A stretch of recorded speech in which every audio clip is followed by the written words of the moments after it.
AVN knowledge में आपका स्वागत है। पिछली वीडियो में हमने नरेशन के प्रेजेंट और पास्ट के जो सेंटेंस होते हैं वो किस तरीके से चेंज होंगे उनके बारे में पढ़ा था। आज हम पढ़ेंगे फ्यूचर के टेंसेस के बारे में। तो प्रेजेंट और पास्ट में हमने क्या पढ़ा था कि प्रेजेंट के अगर जो भी फॉर्म है, प्रेजेंट इंडेफिनिट जो है वो पास्ट में चेंज हो जाएगी, प्रेजेंट कॉन्टिन्यूस पास्ट कॉन्टिन्यूस में चेंज हो जाएगी। उसी तरीके से हमने पास्ट के भी पढ़े थे कि पास्ट इंडेफिनिट जो है वो पास्ट परफेक्ट में चेंज होगा और पास्ट कॉन्टिन्यूस जो है वो पास्ट परफेक्ट कॉन्टिन्यूस में चेंज होगा। और आपको पता है कि पास्ट परफेक्ट और पास्ट परफेक्ट कॉन्टिन्यूस के नरेशन में टेंस में कोई चेंजेस नहीं करते। नेक्स्ट जो हमारा टेंस आता है वो आता है हमारा फ्यूचर टेंस, कि फ्यूचर टेंस में हम किस तरीके से चेंजेस करेंगे। तो फ्यूचर इंडेफिनिट से लेके फ्यूचर परफेक्ट कॉन्टिन्यूस तक आपने नोटिस किया होगा कि एक कॉमन वर्ड हेल्पिंग वर्ब होती है, वो होती है हमारी विल और शैल। यही कॉमन वर्ब हमारी चलती रहती है जिसमें नरेशन में फ्यूचर में कह लो या टेंस में कह लो कि फ्यूचर में हमारे जो पास में हेल्पिंग वर्ब होती है वो क्या होती है, एक तो होती है विल और एक होती है शैल।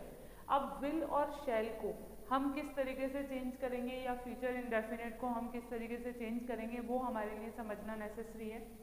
फ्यूचर इंडेफिनिट का जो सेंटेंस होगा जिसमें आपको पता है कि विल और शैल यूज में होगा plus first form of the verb होगी। अब इसको हम नरेशन में जब हम डायरेक्ट से इनडायरेक्ट बनाएंगे तो उसको किस टेंस में चेंज करेंगे। तो यहाँ पर ये किसी भी टेंस में चेंज नहीं होगा। यहाँ पर सिर्फ आपको ये नेसेसरी ध्यान में रखना है कि विल जो हेल्पिंग वर्ब आपकी दे रखी है वो आपकी चेंज हो जाएगी वुड में, और शैल जो आपको दे रखा है वो यूज हो जाएगा शुड में। सिर्फ आपको यही ध्यान रखना है, चाहे फ्यूचर इंडेफिनिट हो, फ्यूचर कॉन्टिन्यूस हो, फ्यूचर परफेक्ट हो या फ्यूचर परफेक्ट कॉन्टिन्यूस हो, सिर्फ हेल्पिंग वर्ब ही चेंज होगी। हेल्पिंग वर्ब यानी कि अगर आपके डायरेक्ट नरेशन में विल दे रखा है तो वो आपके वुड में चेंज हो जाएगी, और अगर शैल है तो ना इनडायरेक्ट बनाते समय वो शुड में चेंज हो जाएगी। वो किस तरीके से होगी वो हम उसके लिए कुछ एग्जाम्पल देख लेते हैं, किस तरीके से उसको चेंज करेंगे और कहाँ पे उसका यूज किस तरीके से किया जाएगा। फॉर एग्जाम्पल यहाँ पे मैंने सेंटेंस लिखा, she you go to market. This sentence belong to future indefinite tense. ये जो सेंटेंस है वो फ्यूचर इंडेफिनिट टेंस का है। क्यों है? क्योंकि यहाँ पे विल दे रखी है जो कि आपकी हेल्पिंग वर्ब है और मेन वर्ब आपकी फर्स्ट फॉर्म है। तो आपको पता है कि ये जो टेंस है वो फ्यूचर इंडेफिनिट टेंस है। अब फ्यूचर इंडेफिनिट टेंस को हम किसी भी टेंस में चेंज नहीं करेंगे, सिर्फ हमारी हेल्पिंग वर्ब ही चेंज होगी जो कि वुड में होगी। वो किस तरीके से चेंज करेंगे ये देखिए। शी जो है वो सिंपल रह गया, यहाँ पे सेड टू जो कि पास्ट टेंस में चेंज हुआ, कनेक्टिव के लिए हमने लगाया दैट। अब आपकी आती है प्रोनाउन की बात, तो यू जो होगा वो हर के अकॉर्डिंग चेंज होगा, तो यहाँ आ जाएगा शी।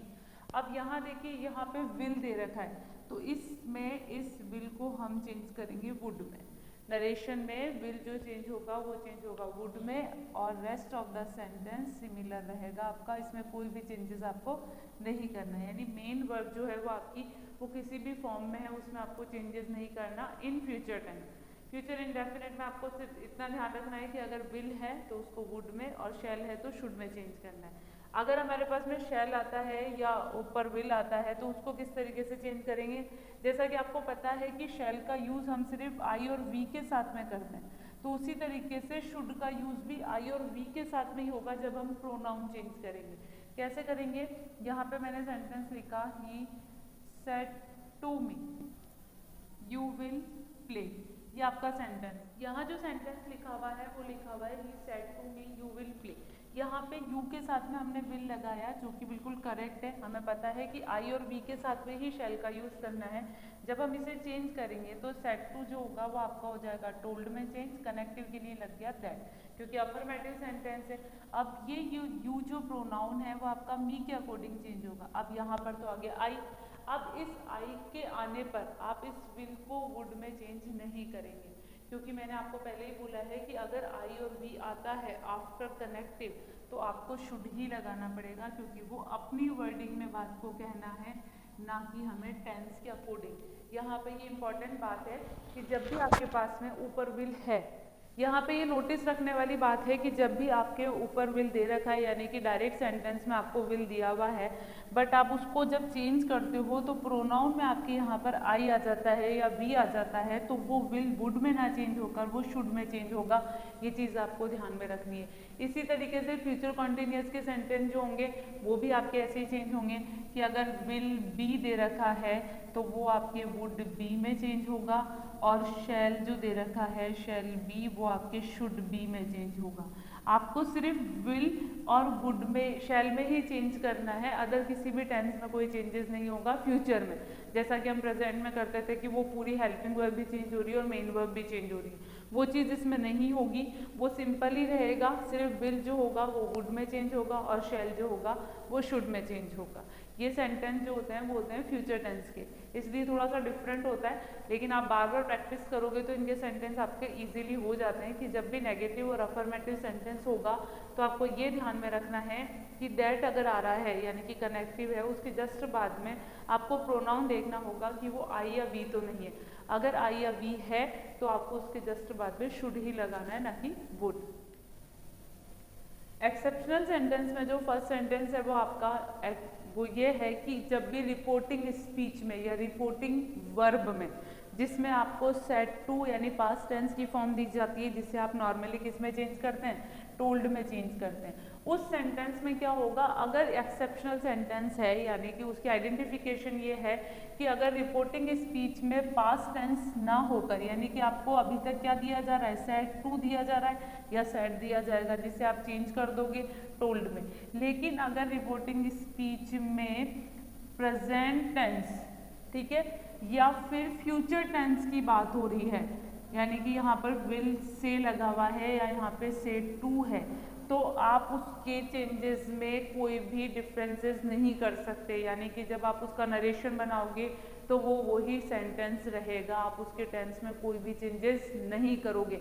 ये सबसे इम्पॉर्टेंट बात है कि अभी तक जो हम चेंजेस कर रहे थे वो सिर्फ किस में हो रहे थे, जब रिपोर्टिंग वर्ब हमारी पास्ट टेंस में थी तभी हम इसमें चेंजेस कर रहे थे। जब रिपोर्टिंग वर्ब हमारी प्रेजेंट या फ्यूचर टेंस में होगी तो हम इन्वर्टेड कोमा के अंदर जो सेंटेंस है जिसे आप रिपोर्टेड वर्ब बोलते हो उसके टेंस में कोई भी चेंजेस नहीं होगा। तो यहाँ पे कई बार सेंटेंस इस तरीके से दिया जाता है, यहाँ पे सेंटेंस ये लिखा हुआ है, she says to me I play football. अब यहाँ पे नोटिस करने वाली बात यह है कि इस वाले सेंटेंस में यानी कि जो आपकी रिपोर्टेड वर्ब है उस वाले सेंटेंस में आपको प्रेजेंट टेंस दिया गया है इंडेफिनेट, और आपको पता है कि प्रेजेंट इंडेफिनेट को हम किस में चेंज कर देते हैं, पास्ट इंडेफिनेट में। बट कंडीशन अप्लाई ये होती है कि यहाँ पर ये जो वर्ड है सेज टू मी, ये आपके बिलोंग करता है प्रेजेंट टेंस से। जब ये प्रेजेंट टेंस से बिलोंग करेगा तो आप कोई भी टेंस में चेंजेस नहीं करोगे। तो आप यहाँ पर लिखोगे टेल्स मी दैट, आई जो होगा वो चेंज हो जाएगा शी के अकॉर्डिंग, और यहाँ पे टेंस चेंज नहीं होगा। ये भी प्रेजेंट इंडेफिनेट टेंस है और ये भी प्रेजेंट इंडेफिनेट टेंस है। यहाँ पर आई है इसलिए वर्ब की फर्स्ट फॉर्म है, यहाँ पे शी है इसलिए एस या एस आपकी फर्स्ट फॉर्म में जुड़ा हुआ है, यानी कि टेंस में आपने कोई चेंजेस नहीं किया। ये सबसे इम्पॉर्टेंट बात है कि जब भी रिपोर्टिंग स्पीच का या रिपोर्टिंग वर्ब का जो सेंटेंस है जिसमें आप हमेशा सेड टू होता है उसको आप किस में चेंज कर देते हो, टोल्ड में चेंज कर देते हो। ये तभी होगा जब वो पास्ट में होगा। अगर वो प्रेजेंट या फ्यूचर टेंस में होगा तो आप उसके टेंस में कोई भी चेंजेस नहीं कर सकते रिपोर्टेड वर्ब, यानी कि टेंस तो चेंज नहीं हुआ, बाकी जो अदर चीज़ें थी वो आपने चेंज कर दी। नेक्स्ट इन्हीं सेंटेंसेस में आता है कि अगर आपकी रिपोर्टेड स्पीच में कोई यूनिवर्सल ट्रुथ है, कोई भी यूनिवर्सल ट्रुथ हुआ या कोई भी हैबिचुअल फैक्ट हुआ, कोई हिस्टोरिकल फैक्ट हुआ, तो आप उसमें कोई चेंजेस नहीं कर सकते हो, क्योंकि ये चीज़ें किसी भी कंडीशन पर चेंज नहीं की जा सकती। यूनिवर्सल ट्रूथ आप जानते हो कि ऐसा कोई ट्रूथ जिसे आप कभी भी चेंज नहीं कर सकते, तो चाहे वो किसी भी टेंस में हो आप उसे चेंज नहीं करोगे। यहाँ पे जैसे सेंटेंस लिखा है she said to me the earth moves round the sun. इस सेंटेंस को पढ़ने पे पता चल गया कि ये जो सेंटेंस है ये आपका यूनिवर्सल ट्रूथ है।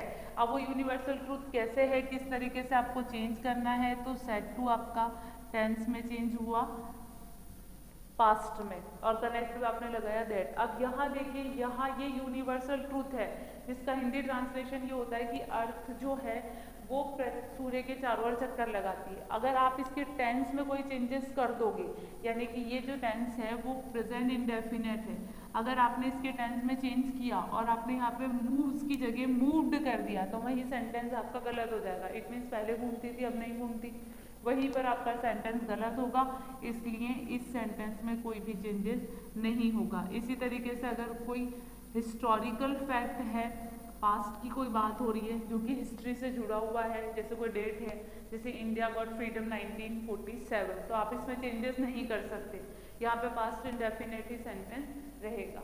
इससे रिलेटेड जो भी प्रॉब्लम है वो आप मुझसे कमेंट सेक्शन में पूछ सकते हैं। आगे हम इस वीडियो को कंटिन्यू करेंगे। इस चैनल को लाइक कीजिए, शेयर कीजिए, सब्सक्राइब कीजिए। Thank you.